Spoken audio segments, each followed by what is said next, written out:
Hello everyone, welcome back to my channel. আমি Mona Lisa, আর আজকে আপনাদের সাথে শেয়ার করতে চলেছি কিভাবে আমি ছোট্ট ওই হনুমান আইডলটা তৈরি করলাম একটা ছোট্ট প্লাস্টিকের পুতুল দিয়ে। ভিডিওটা শেষ পর্যন্ত দেখবেন, আশা করি আপনাদের ভালো লাগবে। তো এই পুতুলটা আমি অনলাইন থেকে কিনেছি, তোমরা যে কোনো পুতুলের দোকানেই কিনতে পারবে। তো দেখো, এই পুতুলটাকে আমি এবারে একটা হনুমানজির আইডলে তৈরি করতে চলেছি। সবার প্রথমে আমি এখানে ক্লে ব্যবহার করছি। আমি এখানে এয়ার ডাই ক্লে ব্যবহার করছি। সবার প্রথমে আমি এখানে হনুমানজির নিচে যে পোর্শনটা রয়েছে কাপড়টা, সেটা বানানো দেখাচ্ছি। প্রথমে একটু ধুতি টাইপের এটা একটু বানিয়ে নেব। তো অরেঞ্জ কালার দিয়ে আমি এটা তৈরি করছি। এবার কোমর বন্ধনটা দিয়ে নেব। আর এখানে বেশ এটা ডেকোরেশনের জন্য, যাতে জিনিসটা সুন্দর লাগে, কাপড়টা যতটা সুন্দর করে বানাতে পারবে এটা দেখতে ততটাই সুন্দর লাগবে। আমার ছোট থেকেই পুতুল খেলার ভীষণ শখ। তো আমি যখন এই অনলাইনে ছোট ছোট পুতুলগুলো দেখেছিলাম, তখন আমি অনেকগুলোই কিনে নিয়েছিলাম।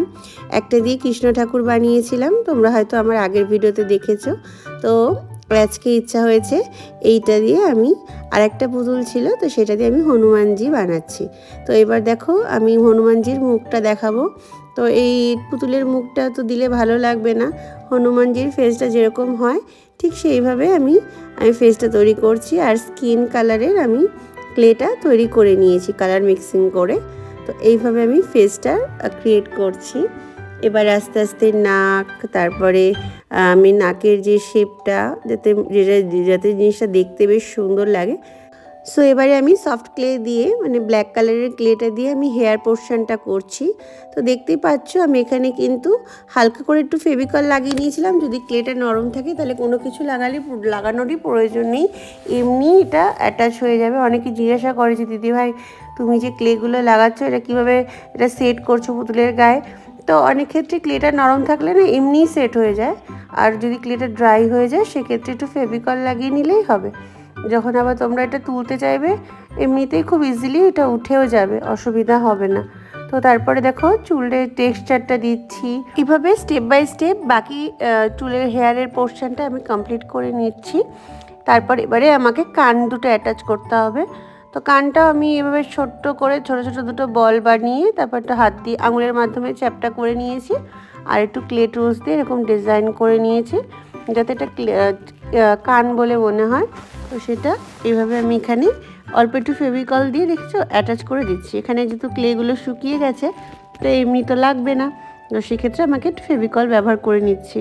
তো তারপরে আমি এক এক করে হনুমানজির জুয়েলারিগুলো সেট করছি, চুলে, তারপরে গলায়, তারপরে কানের দুল, এগুলো আমি সবটাই ক্লে দিয়েই করছি। তো দেখো কি সুন্দর লাগছে, তাই না? বেশ সুন্দর লাগছে। আর এরকম ধরনের জিনিস বানিয়ে তুমি শোকেসে সাজিয়ে রাখলে না খুব সুন্দর লাগে। আমার তো বেশ ভালো লাগে। আমি এখনও বড় হয়ে গেছি ঠিকই, কিন্তু আমার এই পুতুল বা এরকম এই যে আমি যেসব জিনিসগুলো তোমাদের জন্য তৈরি করি, নানা ধরনের ক্রাফট, পুতুল জাতীয় জিনিস, এগুলো আমার ছোট থেকেই এইসব আমি ভীষণ ভালোবাসি। তো নামেই বড় হয়েছি আর কি, এখনও ছোটদের মতনই রয়ে গেছি, মনটা এখনও ছোটই রয়েছে। তো এই জিনিসগুলো আমার ভীষণ ভালো লাগে। তো সেগুলোকে নিয়েই আমি কাজ করি। তো দেখতেই পাচ্ছ কি সুন্দর করে চোখটা, তারপর আইব্রোটাকে আমি একটুখানি ব্ল্যাক কালার করে দিয়েছি। আর লাস্টে সব শেষে আমি হনুমানের লেজটা তৈরি করে রেখেছিলাম আগে থেকে, এটা ড্রাই হয়ে গেছে। তো দেখতে কত কিউট লাগছে না? তো দেখতে মনে হচ্ছে এটা এরকম খুলে রাখলে জিনিসটা অনেক সময় ভেঙে যেতে পারে। তো আমি সেই জন্য হালকা একটু গ্লু দিয়ে আমি এই মাথার সাথে এটাকে একটু অ্যাটাচ করে দিয়েছি, যাতে জিনিসটা দেখতে সুন্দর লাগে আর কোনো রকম হাতে টান ফানে ভেঙে না যায়। জিনিসটা যেহেতু শুধুই ক্লে, তো এবারে হাতে তো একটু গদা দিতে হবে হনুমানজির, হাতটা তো প্লেন রাখা যাবে না। তো সেই জন্য হলুদ কালারের সাথে একটু অরেঞ্জ কালার মিশিয়ে আমি একটু গোল্ডেন কালার তৈরি করে নিয়েছি। আর আমার হাতে দেখতেই পাচ্ছ হলুদ কালার লেগে রয়েছে, তার মানে আমি এখানে একটু কালারও মিক্স করেছিলাম তো এই জিনিসটা বানানোর জন্য। তো এই হচ্ছে আমার গদা। তো গদাটাকে বানিয়ে কিন্তু সঙ্গে সঙ্গে দেওয়া যাবে না, এটাকে ভালো করে ড্রাই করতে হবে, না হলে গদাটা ঝুলে পড়ে যাবে। যেহেতু এটা ক্লে, তো এটা ভালো করে একটু আমাকে ড্রাই করে নিতে হবে। সো এটা হচ্ছে আমার ফাইনাল রেজাল্ট।